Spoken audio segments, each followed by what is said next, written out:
A plate of Lorican iron, struck hard with a cavalry sword. The ring of impact echoes off limestone walls, and then a crack. A fracture runs clean through the steel, edge to edge. 8 days of work, split in half. That sound haunts every man who works in the fabricae at Lorica. And if you're here with us on Roman Engineering Chronicles, you already know that behind every Roman marvel stands a craftsman who'd rather break his own hands than send out flawed work. Today, we step inside the imperial armor workshop, where iron becomes protection and a smith's reputation rides on every plate that leaves the forge. The workshop sits against the southern wall of the fortress, wedged between the granary and the Danube riverbank. Smoke pours from 8 forge chimneys day and night. The air tastes like charcoal and iron scale, and the hammering never stops. This is where Rome's armor is born. Not in some pristine sculptor's studio, in heat, noise, and soot-blackened stone. 40 smiths, 20 apprentices, a dozen furnace workers, and one man responsible for every plate, every rivet, every hinge that leaves this building. His name is Tiberius Rufinus, Master Faber Loricarius, armor smith to the Legio II Adiutrix. The iron tells you what it wants. You just have to shut up long enough to listen. 22 years at the forge shaped him. His forearms carry a map of burns, old silver scars crossing newer pink ones. Fingers thick, calloused, permanently stained black at the nail beds. He doesn't shake hands, says his grip is too strong for politeness. On this particular morning, cold, the Danube throwing fog against the fortress walls, Rufinus stands at the inspection bench, running his thumb across a finished shoulder plate. The curve is right, the thickness consistent. He holds it up to the window light, checking for the faint blue temper line that tells him the steel hardened properly. Across the workshop, a young Greek freedman named Demetrios works a pair of bellows with his left hand and turns a plate in the coals with tongs in his right. He's been Rufinus's apprentice for 3 years. Former slave from Ephesus who earned his freedom through metalwork, the kind of hands that learn fast and remember everything.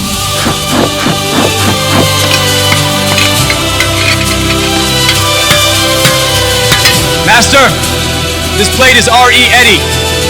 The color's gone past cherry into straw. Then why are you T-eeling me about it instead of pulling it? Demetrius yanks the glowing plate from the coals and drops it onto the anvil face. 2 quick hammer strikes flatten a slight warp.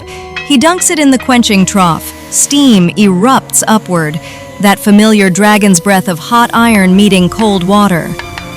The Lorica Segmentata. Segmented plate armor.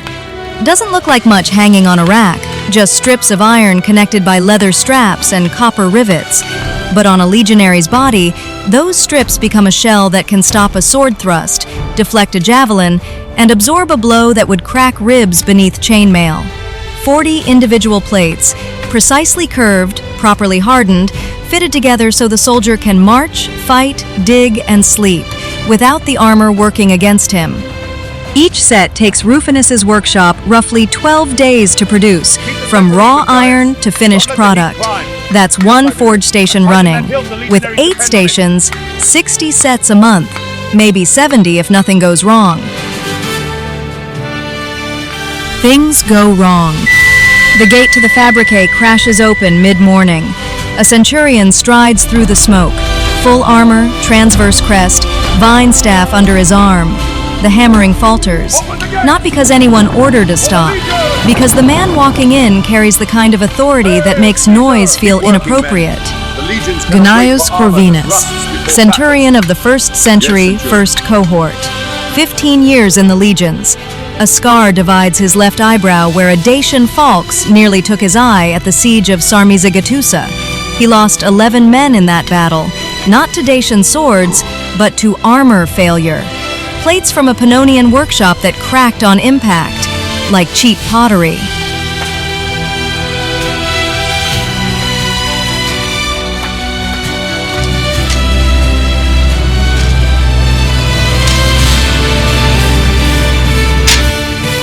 Corvinus, where is the Prefectus Fabrum?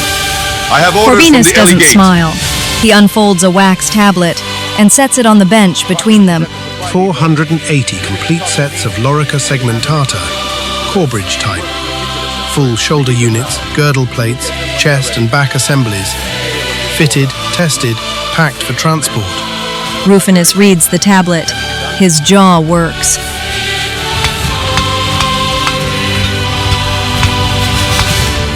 The yield is impossible. Not enough iron for even 1 century.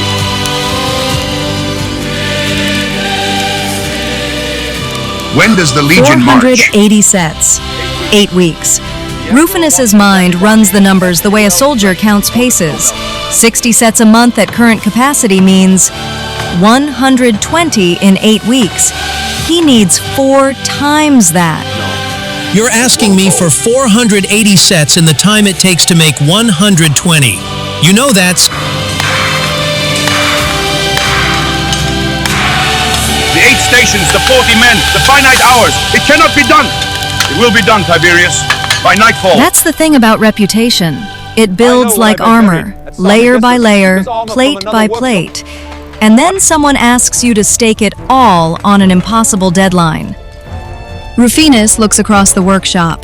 Demetrios at his station, shaping a plate with careful strokes. Volso at the main furnace, his massive frame silhouetted against the glow, feeding charcoal with hands that know the exact ratio by weight and feel. The other smiths, the apprentices, the whole grinding, hammering, hissing machine of it. Septimia, his wife, appears from the accounts room with a clay tablet of her own. Supply inventories. She's already heard everything. She always does. We'll need 3 times our normal iron shipment. I'll send riders to Magdalensburg tonight. And we're going to need more charcoal than the local suppliers can provide. Rufinus meets Corvinus's eyes. 2 men who understand what bad armor costs. One counts it in fallen soldiers, the other in sleepless nights.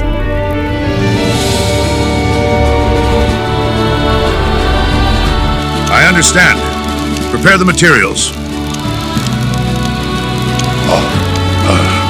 8 weeks. Not a plate leaves this workshop unless I stamp it be self. The centurion turns and walks back through the smoke. Behind him, Rufinus picks up his hammer, turns to the forge, and the fabricae at Loriacum begins to build armor for a war that will decide the fate of the Danube frontier. 1 iron plate at a time. Ferrum Noricum, Norican iron.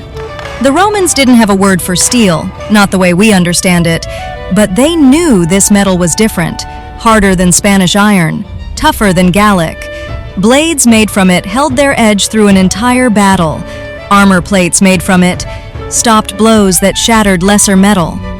And the secret the Romans never fully understood, lay underground, in the ore itself. The iron deposits near Magdalensburg contained natural traces of manganese and phosphorus. These elements, baked into the crystal structure during smelting, created a low-carbon steel that was both hard and flexible. Modern metallurgists figured this out in the 1980s. The Roman smiths figured it out with their hands 2,000 years earlier. Groups of wagons of raw Norican iron blooms arrive at Loriacum 6 days after Corvinus's commission. Each bloom is a rough, spongy mass pulled from the smelting furnace. Not yet usable steel, but the raw material from which armor is hammered into existence. Sort them by weight. Anything under 8 pounds goes to the nail makers. I want the heavy blooms, 12 pounds and above. That's where the best iron hides. The process begins at the furnace. Volso, the one-eyed Gallic furnace master who hasn't taken a day off in 7 years, controls the charcoal blend with an instinct that borders on sacred knowledge. Too much charcoal and the iron absorbs excess carbon, becoming brittle. Too little, and it stays soft, won't hold a temper.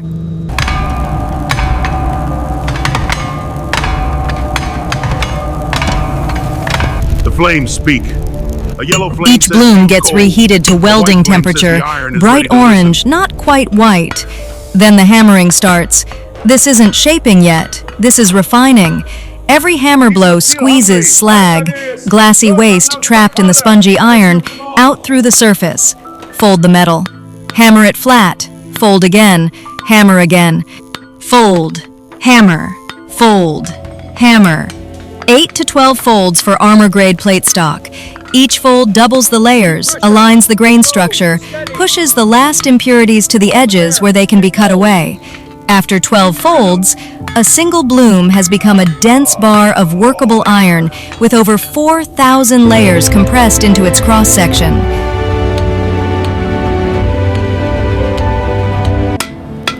Now the shaping begins. Rufinus takes a refined bar and draws it out on the anvil, lengthening and thinning with controlled strikes. He's aiming for a specific thickness. Too thick, and the armor weighs more than the soldier can carry on a 30-mile march. Too thin, and a Dacian warhammer punches straight through. 3/16 of an inch. That's the line between protection and burden. Any thicker, and you're ending the soldier with weight before the enemy gets the chance. The flat plate goes onto a curved mandrel, a shaped iron form, and Rufinus hammers the edges down, bending the plate into the specific curve required for each segment. Shoulder plates curve differently than chest plates. Girdle bands wrap the torso. Every one of the 40 plates in a complete Lorica segmentata has its own unique curvature. Demetrios watches from the neighboring station. He's been assigned his first full plate, a left shoulder lame, the topmost curved strip that caps the shoulder unit. Simple by armor standards, but for an apprentice, it's everything. The curve keeps F-fighting me. Every time I think I have it, the edge warps. Because you're arguing with it. Work from the C-enter outward. Let the iron TEU you where it wants to bend. Observe the grain of the metal. Feel the weight here. It's the closest thing to tenderness Rufinus allows himself in the workshop. Teaching by doing. Showing, not explaining. The way his master taught him 20 years back in a workshop outside Aquileia that smelled exactly like this one.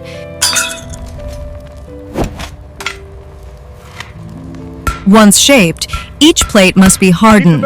This is the moment that separates armor that saves lives from armor that ends them. Rufinus heats the formed plate to critical temperature. He judges this by color alone. Cherry red isn't enough.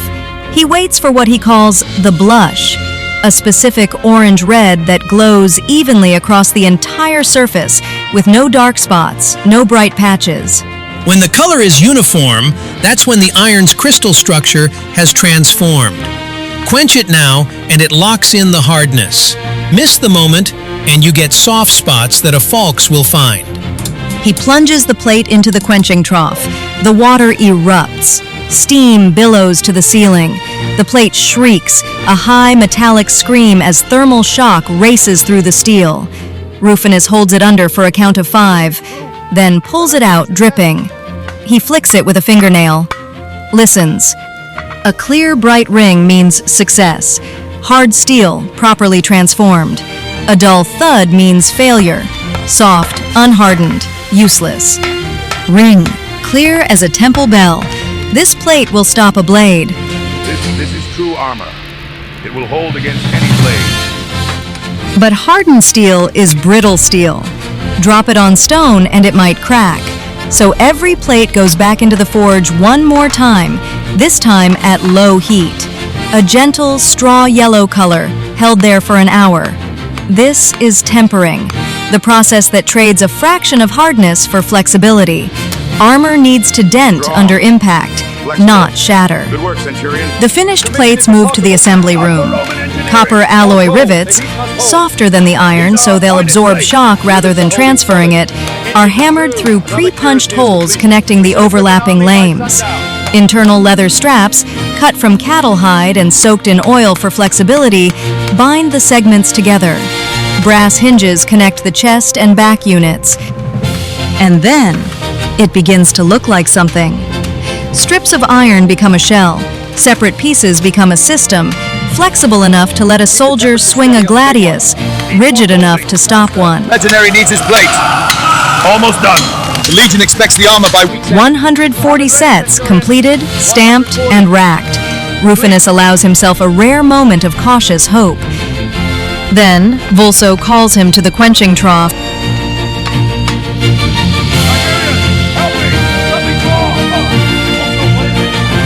By the gods! 12 plates from the morning's batch, everyone cracked during quenching. Not hairline fractures, full splits running the length of the steel. Rufinus picks one up, snaps it with his bare hands. The break is grainy, crystalline. Wrong. This isn't Norican iron. The grain structure is wrong. Where did this batch come from? Septimia checks the supply ledgers. The cracked plates all came from the same shipment, a supplementary order from a secondary supplier in Pannonia, meant to cover a shortfall when the Magdalensburg mines couldn't deliver fast enough. Someone in the supply chain substituted inferior ore, and 140 plates now sitting in finished armor sets might be hiding the same fatal weakness. Every single one must be pulled, tested, and potentially scrapped. 3 weeks of work, hanging by the integrity of iron Rufinus never inspected at the source, and the army marches in 5 weeks. Corvinus stands in the fitting chamber, 12 cracked plates laid out on the bench in front of him, like evidence at a trial. Rufinus stands on the other side. Between them, nothing but iron and the weight of what it means.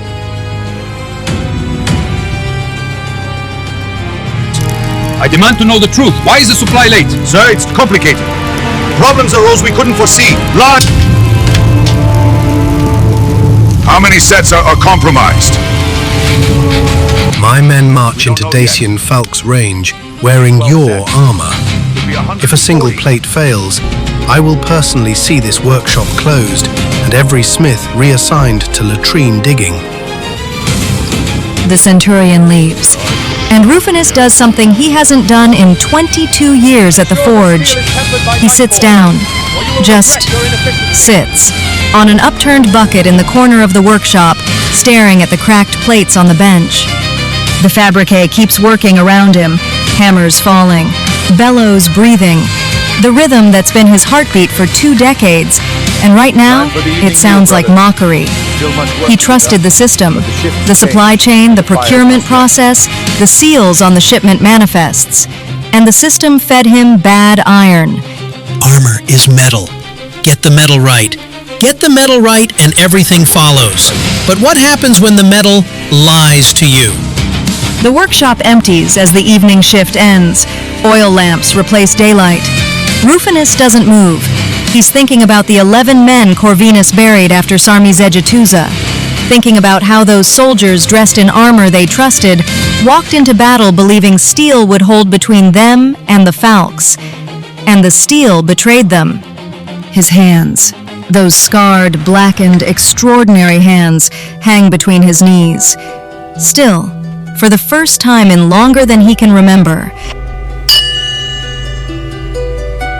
footsteps on the stone floor, light ones, Demetrios. The Greek apprentice crosses the workshop carrying a single iron plate. He sets it on the bench without a word. Rufinus looks at it. It's a left shoulder lame, the same plate Demetrios has been struggling with for weeks, but this one is perfect. The curve is smooth and even, the thickness consistent, edge to edge. Rufinus picks it up, flicks it with his fingernail. The ring. Clear. Well done, Demetrios. Bright. True. Properly hardened. Properly tempered. He holds it to the lamplight and sees the blue temper line running in an unbroken arc from edge to edge.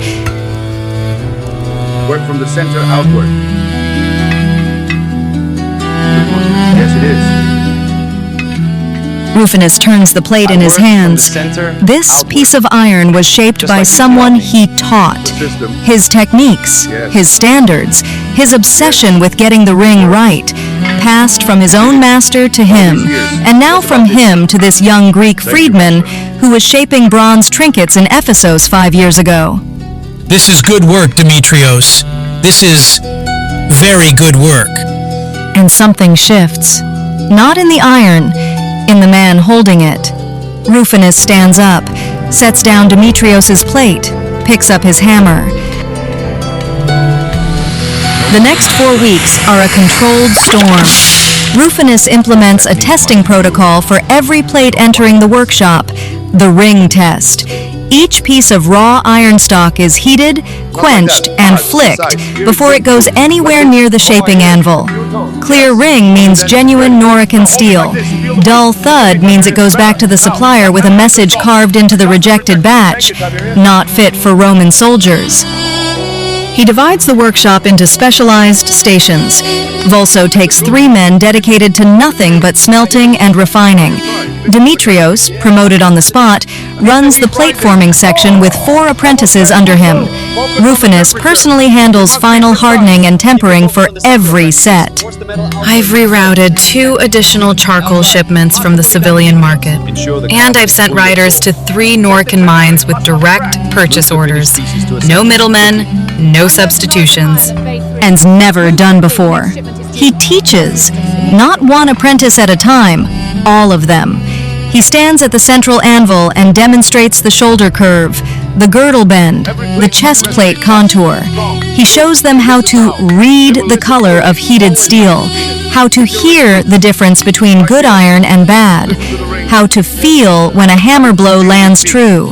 Work moves smoothly, does it not? It proceeds with great efficiency. Efficiency is high. Good. Keep them flowing. Next piece. Week 7. 462 sets completed, tested, stamped, 18 more in final assembly. The workshop hasn't slept in 3 days. Rufinus's eyes are bloodshot. His hands shake when he isn't holding a hammer. But the moment iron meets anvil, they're rock steady. Some things go deeper than exhaustion. The testing yard. Dawn. Corvinus has brought his best men, legionaries who face the Dacian falks in actual combat. Wooden dummies wear the new armor. A falx, that terrible curved blade designed to reach over a shield and hook down behind it, hangs from a calibrated swing arm calculated to match the force of a mounted Dacian impact. We'll see.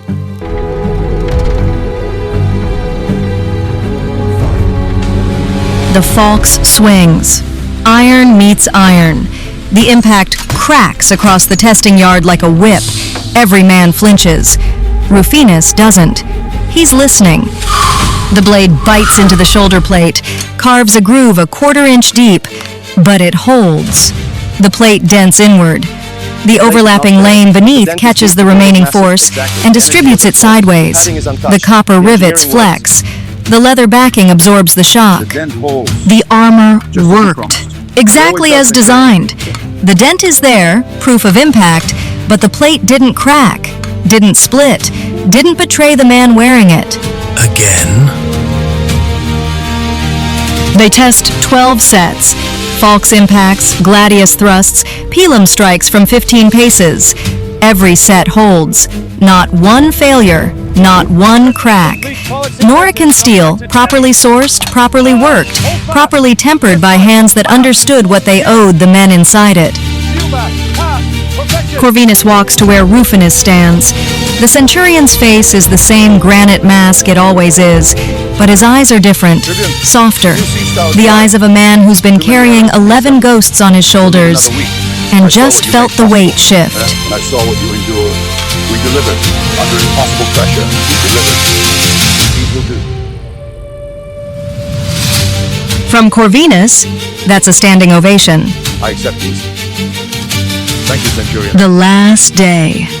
480 sets of Lorica segmentata, Corbridge type, Lorican steel, Loriacum fabricae, stacked on transport wagons. Each chest plate carries a small stamp in the lower corner, a mark pressed into the hot metal before final tempering. Rufinus's mark, the same mark his own master used before him, a tiny iron crescent, barely visible unless you know where to look. Demetrios stands beside him, watching the wagons roll out through the fortress gate toward the Danube road, east, toward Dacia, toward the war. Every set on those wagons carries your work too. Your H-A-N-D-shaped iron that will protect men you'll never meet. Rufinus reaches into his apron. He pulls out a small iron die, the stamp, his mark, the crescent that's been pressed into armor, leaving this workshop for 22 years. He holds it in his palm for a moment, then holds it out to Demetrios. I will, Master. Master. I can't take your stamp. It's not mine. It was my master's. Now it's yours. Now it's yours. Demetrios takes the die. Small thing, fits in a closed fist. Iron, of course, what else would it be?